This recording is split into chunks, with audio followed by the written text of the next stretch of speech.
Hi hello வணக்கம், இது உங்கள் Hemanth OS. What is the matter of the today அப்படின்னு பாத்தீங்கன்னா, கொஞ்ச நாளுக்கு முன்னாடி வரையும் ஒரு மிகப்பெரிய நியூஸ் சிம்பு காணவில்லை அப்படின்னு. இப்ப ரீசெண்டா பாத்தீங்கன்னா அந்த நியூஸே காணவில்லை. ஒரு பெண்மையை ரொம்ப ரொம்ப ரொம்ப ரொம்ப அசிங்கப்படுத்திட்டாரு, ரொம்ப மோசம் பாவம் அப்படி இப்படின்னு அவர் என்ன தப்பு பண்ணாருன்னு புரியாதவங்களும் பேச ஆரம்பிச்சிட்டாங்க. சரி, அவர் அப்படி என்னதான்டா பண்ணிட்டாரு அப்படின்னு பிளாஷ்பேக் போய் பாத்தீங்கன்னா அவர் பண்ணது இதுதான். டிசம்பர் 11 அன்னைக்கு சிம்பு தன் வாயால் பாடிய இன்னும் பீப்புகளை போன்றோம் அப்படின்ற பாட்டு யூடியூப்ல ரிலீஸ் ஆச்சு. அந்த பீப்புன்னு சொன்ன இடத்துல ஒரு மிகப்பெரிய கொடிய வார்த்தை ஏதோ ஒன்று வரும் பொழுது அதை கேட்டு தாங்க முடியாம அத்தனை நாளே பொங்கி எழுந்து போயிட்டு கேஸ போட்டாங்க. அந்த கேஸை யார் போட்டா என்ன போட்டாங்களா நம்மளுக்கு தேவையில்லை. அந்த கேஸ் எடுத்து எஃப்ஐஆர் போட்ட போலீஸ் டிசம்பர் 19க்குள்ள அதை பாடிய சிம்புவையும் அதுக்கப்புறம் அதுக்கு இசையமைத்ததாக கூறப்படுகிற அனிருத்தையும் ஆஜராக சொல்லிக்கிறாங்க. ரெண்டு பேரும் வரல. அனிருத் ஃபாரின் போயிட்டாரு, சிம்பு எங்க போனாருன்னு தெரியல. உடனே போலீஸ் இன்வெஸ்டிகேஷன் ஆபீசர்ஸ் யூடியூப்ல இருந்து அந்த வீடியோவை ரிமூவ் பண்ணணும் அப்படின்னு யூடியூபுக்கு எழுதி போடுறாங்க. அந்த பாட்டுல அவ்வளவு தப்பா இருக்கிற மாதிரி எங்களுக்கு ஒன்றும் தெரியல, அதனால அதெல்லாம் ரிமூவ் பண்ண முடியாது, அப்படியே தான் இருக்கும்னு சொல்லிடுறாங்க. பிரச்சனைன்னு வந்தோடனே இதுக்கு எனக்கு சம்பந்தமே இல்லை அப்படின்னு சொல்லாம சிம்பு தெளிவா அதை நான் தான் பாடினேன், ஆனா என் போன்ல இருந்து யார் அதை எடுத்து ரிலீஸ் பண்ணான்னு எனக்கு தெரியல, அது தெரியாம ரிலீஸ் ஆன ஒரு விஷயம் அப்படின்ற மாதிரி தெளிவா சொல்லிட்டாரு. ஒண்ணுமே இல்லாத இந்த கேஸ தான் அவ்வளவு பெருசா ஊதியத்து போயின்னு இருக்காங்க. சென்னையில பிளட் வந்தப்போ நிறைய திலுமுல நடந்தது. அதை டைவர்ட் பண்றதுக்காக அழகா ஊதி ஊட்டி இதை பெருசாயிட்டாங்க.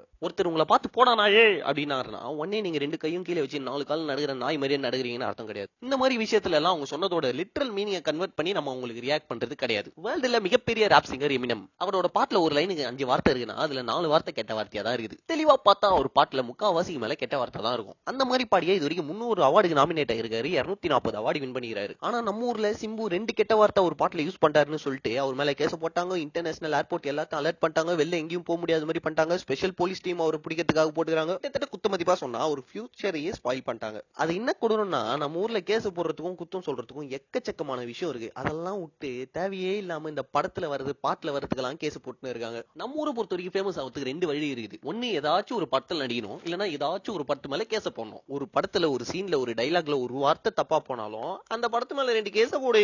அமெரிக்கால ஒயிட் ஹவுஸ்க்கு பாம்பு வைக்கிற மாதிரி எல்லாம் படம் எடுக்கிறாங்க. இங்க என்னடானா ஒரு வார்த்தை தப்பா போனதுக்கெல்லாம் கேஸ போட்டுன்னு இருக்காங்க. ஒண்ணு மட்டும் புரிஞ்சுக்கோங்க, யூடியூப்ல தமிழ் கெட்ட வார்த்தைகளில் பாடப்பட்ட பாடல்கள் எக்கச்சக்கமா இருக்குது. அது மேல கேஸ் போடணும்னு நினைச்சீங்கன்னா இந்தியால இருக்க 24 ஹை கோர்ட்டும் ஒரு சுப்ரீம் கோர்ட்டும் பத்தாது. ரீசெண்டா பாத்தீங்கன்னா தமிழ்நாடு பாம்பு ஸ்குவாட் டிபார்ட்மெண்ட் ஒரு பெட்டிஷன் ஒன்று போட்டுக்கிறாங்க. 7 வருஷமா அந்த டிபார்ட்மெண்ட்ல வேலை செஞ்சோம், இப்போ வரைக்கும் அவங்க கான்ட்ராக்ட் பேசிஸ்ல தான் இருக்கிறதாவும் இன்னும் கூட அவங்கள பெர்மனன்ட் ஆக்கல அப்படின்னு சொல்லியிருக்காங்க. அதுக்காக அவங்களுக்கு சப்போர்ட் பண்ற மாதிரி என்ன கேஸ் போடுங்க பார்க்கலாம். இந்த மாதிரி சப்போ மேட்டர் கச்சா மட்டும் ஆனந்தமா கிளம்பி வந்துடுறீங்களா? சத்தியமா சொல்றேன், சிம்பு அவ்வளவு கேட்டவரெல்லாம் கிடையாது. சொல்ல போனா பசங்களை விட பொண்ணுங்க ஃபேன்ஸ் தான் அவருக்கு அதிகம். கண்டிப்பா அதை அவருக்கு எத்துக்க மாட்டாரு. இது போன்ற பல சம்பவங்களை பற்றி தெரிந்து கொள்ள சப்ஸ்கிரைப் செய்யுங்கள் உங்கள் ஹேமந்த் ஓஎஸ் யூடியூப் சேனலை. இத்துடன் தங்களிடமிருந்து விடைபெறுவது உங்கள் ஹேமந்த் ஓஎஸ்.